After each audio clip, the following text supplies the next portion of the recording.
RoA2. And again, like you said before, a very strong nail-biter, like last hit situation. Beastly clutched it out. We're going to see if Cake can swing that around as we go into game 1 on Etherian Forest. Starting off immediately with 2 strong back airs and just getting on a little extra percent. Yeah, interesting start here. Etherian Force typically is seen as like one of the better stages for Zetterburn. Now, after the changes, things could be in flux and make it a little bit more even. But I know for a fact that Cake likes this stage for Forsburn because everything about the character centralizes on how much can I take advantage, everything about the matchup even, takes advantage of how much can I find like a down air or strong back air off stage. And it's really easy to get any character off stage on a small stage like Etherian Forest.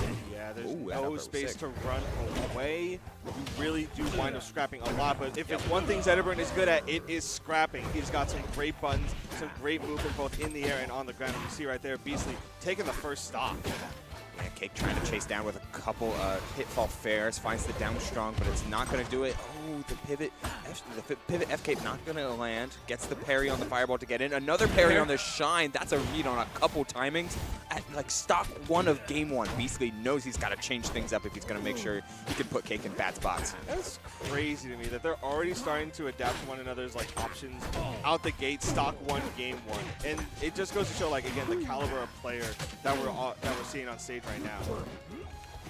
Try to work around, holding on to Combust for dear life here. A couple shines, but the floor hug actually leading to the grab. Beastly, nice awareness, trying to snap onto the ledge while Cake hunts for this down tilt rather. Tipper down tilt is just flat out stock. It's one of those situations where like down tilt is such a good low committal option that you're almost tempted to throw it out just to kind of thwart your opponent if he tries to be over aggressive. Right there into the Combust. Cake was without the lead, now has the lead. Very fragile though, on fire at 100+% against Beastly. And the fake out with the clone too.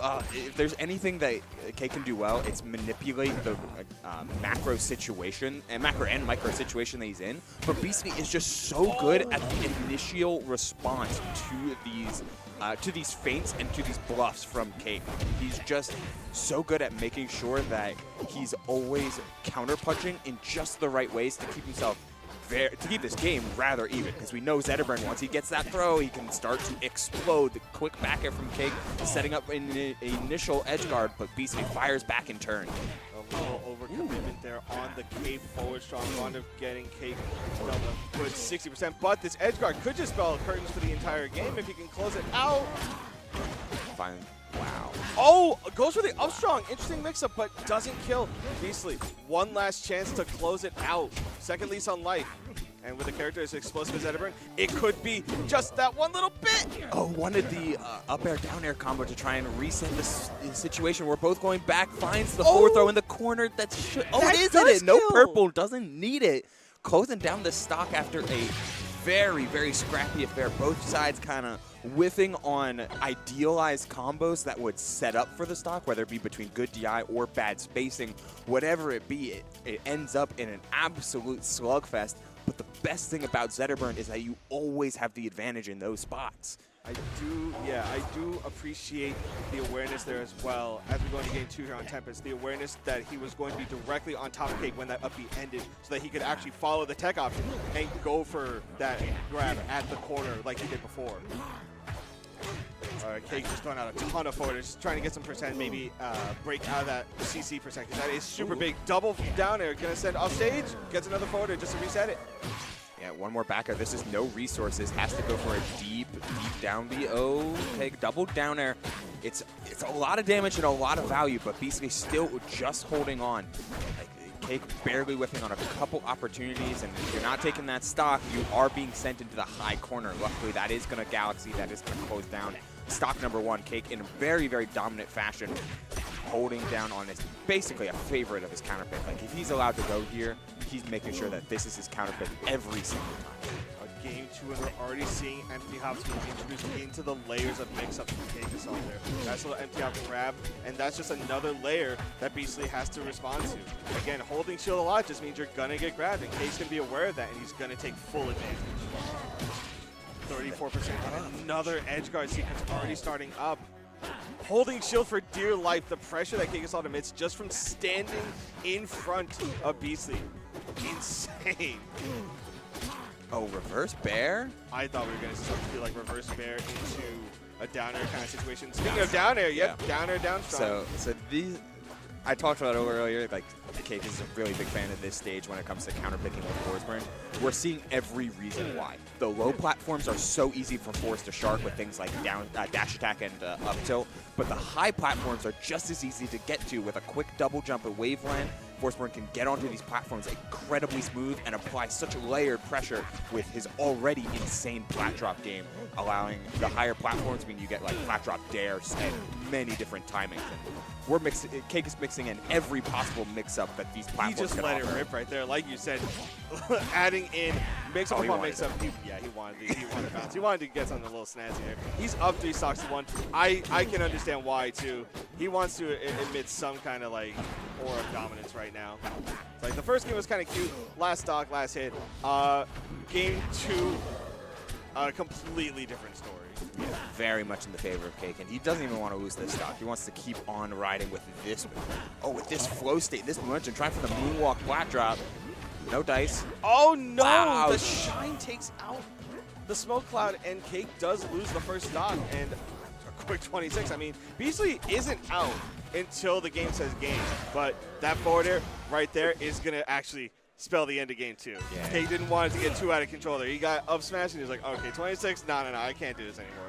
And it's not even that bad. You like put out the cape, and you can hit confirm the cape into the dagger if it connects. But if Beastly ended up going high to the top platform, you just don't throw the dagger, and then instead chase with like a down air or a high back air. Just super high percentage play there for CakeAssault as we move into game number 3 on Merchant Port. Got the floor hug grab, trying to convert into double up throw. We're seeing a lot more up throw.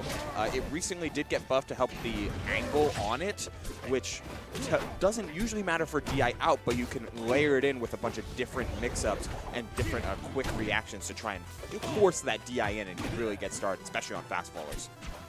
On fast fallers like this, it's super important to be able to kind of keep them in that disadvantaged state.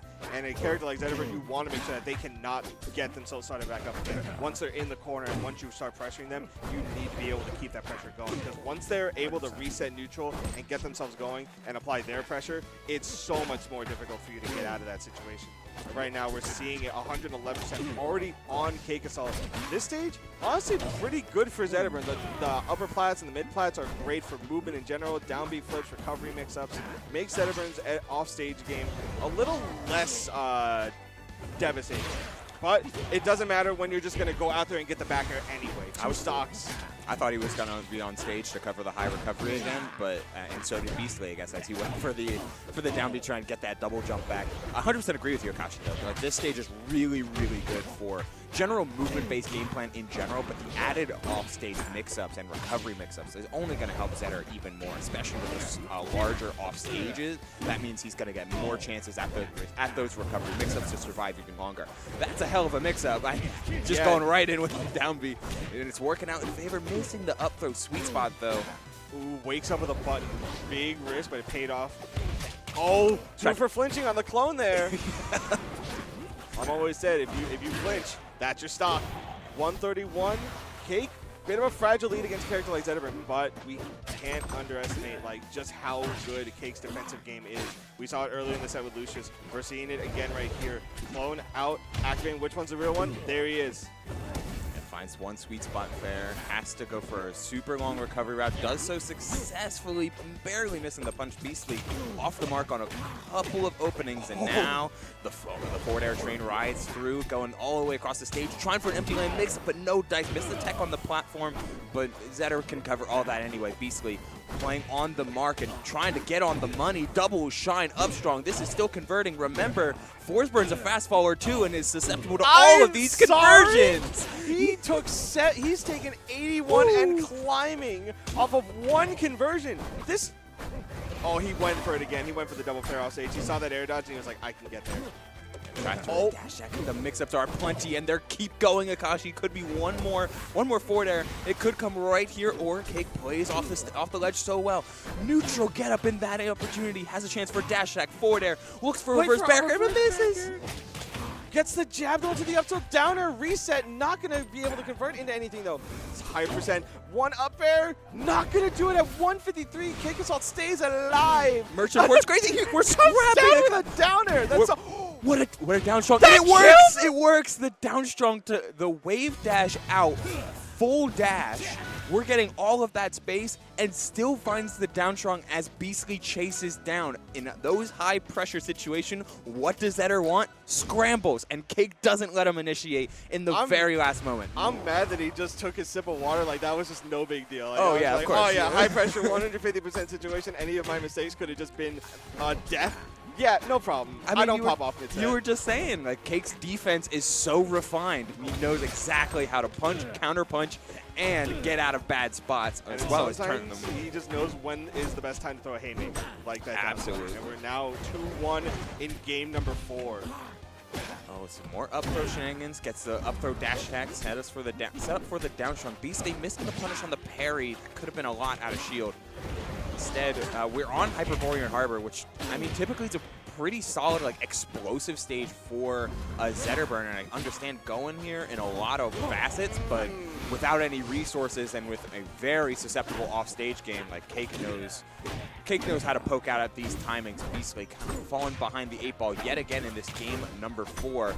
After a game 1 where he felt really in control of the tempo, games 2 and onward, it's always felt like he's trying to play catch-up, but he's playing catch-up pretty damn well in this game 4. Yeah, 2 stocks apiece right now. And like you said, the offstage game is going to be really important both for Beastly and for Cake. Beastly's going to need to make sure that he doesn't burn his resources too early because there's so much empty space off stage and underneath the stage too. It takes so long to get to the wall. You can't really afford to flip. And if Cake's able to snipe that, it could just be the stock so much earlier than Beastly would want. And in the same vein, Cake needs to be aware of what Beastly's trying to do. Has to keep the mental ready for those defensive options on recovery. Honestly, just going to ledge half the time is a mix-up, given how many times Beastly has gone high or gone underneath the stage just to rode that angle aggressively. And Beastly is making sure that he's always in a position to challenge Cake. And that's a very interesting tempo to play at, but one that's working out pretty well as he gets a grab, up throw, into not getting the up strong after all of that. CakeAssault, however, getting the down strong and now is 1 stock away from being in Grand Finals. It's matter if he's going to be able to close it out. Missing the double fair. The recovery is slow. Oh, what a tech from Cake. Able to hold down and get right back into the recovery mix-up. And we're, again, mixing up aggressively. That's the difference in tempo here that Cake's starting to introduce, or has been introducing, just high offense out of a defensive spot, but Beastly's ready to scrap in those spots. Last stock, survival stock for Beastly in this set. Needs to try and get a big, like, something going here without needing to play into punch and counter punch. Hey, a Gatling is a great way to start. A Gatling into a Shine Gatling, no less. Evens up the percent trophy, but Cake with a double down air, double down tilt, forward air, resetting on every platform imaginable right now.